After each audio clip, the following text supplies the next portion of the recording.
সাংবিধানিক ঘোষণা দিয়ে বাস্তবায়ন করুন এবং জাতীয় নির্বাচনের আগে তথা এই নভেম্বরের ভিতরেই যদি পারেন, না পারলে ডিসেম্বরের ফার্স্ট উইকে জুলাই সনদ এদেশের জনগণ চায় কিনা তার পক্ষে হা ভোট না ভোট আপনাকে আলাদাভাবে নিতে হবে। দেশে এত বড় সংস্কারের প্রস্তাবের আগে কখনো হয়নি। এই সংস্কার যারা চায় না, যারা যেন তেন ভাবে রাষ্ট্র চালাইতে চায়, যারা দুর্নীতি করতে চায়, যারা জুলাই যোদ্ধাদেরকে অপমানিত করতে চায়, যারা জুলাই শহীদদেরকে অপমানিত করতে চায়, তারা শুরু থেকে জুলাই সনদের তৈরির ক্ষেত্রে নানা ধরনের চল চাতুরির মাধ্যমে, নানা প্যাচ লাগানোর মাধ্যমে এটাকে বিলম্বিত করেছে। এখন আবার বিলম্ব করতে চায়। তারা মূলত জাতীয় নির্বাচনের দিন জুলাই সনদের হানা চায় কেন? তারা মনে করে জাতীয় নির্বাচনের দিন তো জনগণ ওই ক্যান্ডিডেটকে, মার্কাকে ভোট দিতে থাকবে, জুলাই সনদের দিকে নজর দেবে না। অতএব অ্যাক্সিডেন্টলি তাদের আশা যদি পূরণ হয়, তাহলে তারা ক্ষমতায় গিয়ে জুলাই সনদকে ছুঁড়ে মারবে। আমরা পরিষ্কার বলতে চাই, আপনাদের চেহারা জাতির সামনে উন্মোচিত হয়ে গেছে। আপনারা অন্তত আগামী টার্মে ক্ষমতার নাগাল পাবেন না। জনগণ আপনাদেরকে নির্বাচিত করবে না। আপনাদের রাষ্ট্রীয় দর্শন প্রেসিডেন্ট জিয়াউর রহমান সাহেব যেটা পোষণ করতেন, যেটা করেছিলেন, আপনারা ওখান থেকে বিলীন হয়ে গেছেন। আপনারা এখন দিল্লির কাছে মাথা নত করে আছেন। দিল্লি যা চায় আপনারাও তাই বলেন।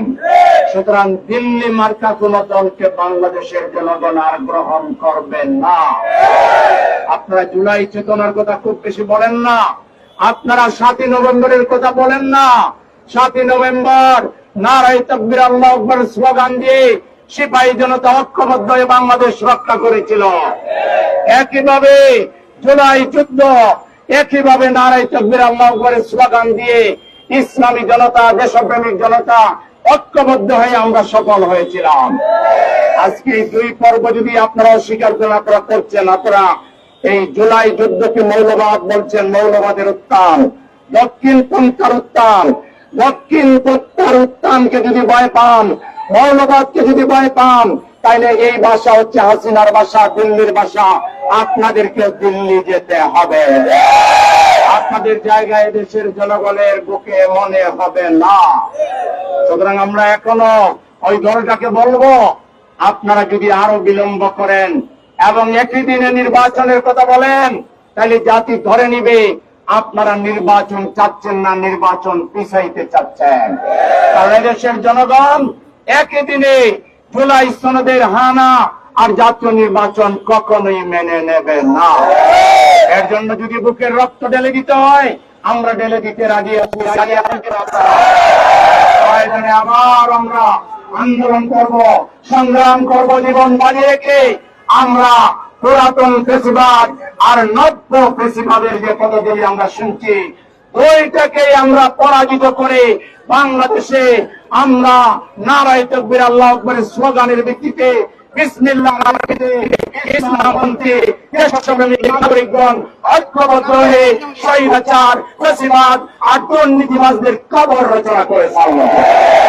সেজন্য আরেকটা জুলাই বিপ্লবের প্রস্তুতি নেওয়ার আমি আহ্বান জানাচ্ছি। আমাদেরকে হয়তো আরেকটা জুলাই বিপ্লব করে দালালদেরকে বাংলাদেশ থেকে বিদায় দিতে হবে। যারা জুলাই চেতনার বিরুদ্ধে, যারা একই দিনে জাতীয় নির্বাচন আর সেই জুলাই সনদের হানা চায়, তারা ভারতীয় দালাল, তারা ভারতীয় এজেন্ডা বাস্তবায়ন করতে চায়। বাংলাদেশে আমরা কি ভারতীয় এজেন্ডা বাস্তবায়ন করতে দেব? এর জন্য যদি আন্দোলন, সংগ্রাম, জীবন দিতে হয়, আপনারা কি রাজি আছেন? ইনশাআল্লাহ আমাদের দেশের মর্যাদা রক্ষার জন্য, জুলাই চেতনাকে রক্ষা করার জন্য, 7ই নভেম্বরের বিপ্লবের চেতনাকে রক্ষা করার জন্য আরেকবার লড়াই করা লাগলে আমরা করতে প্রস্তুত আছি।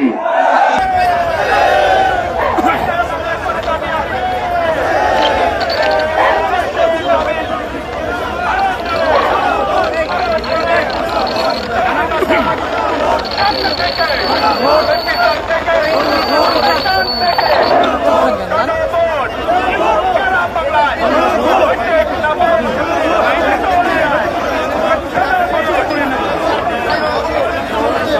করেন? আরে হাঁটতে পারবে না তো, পেছান আরো।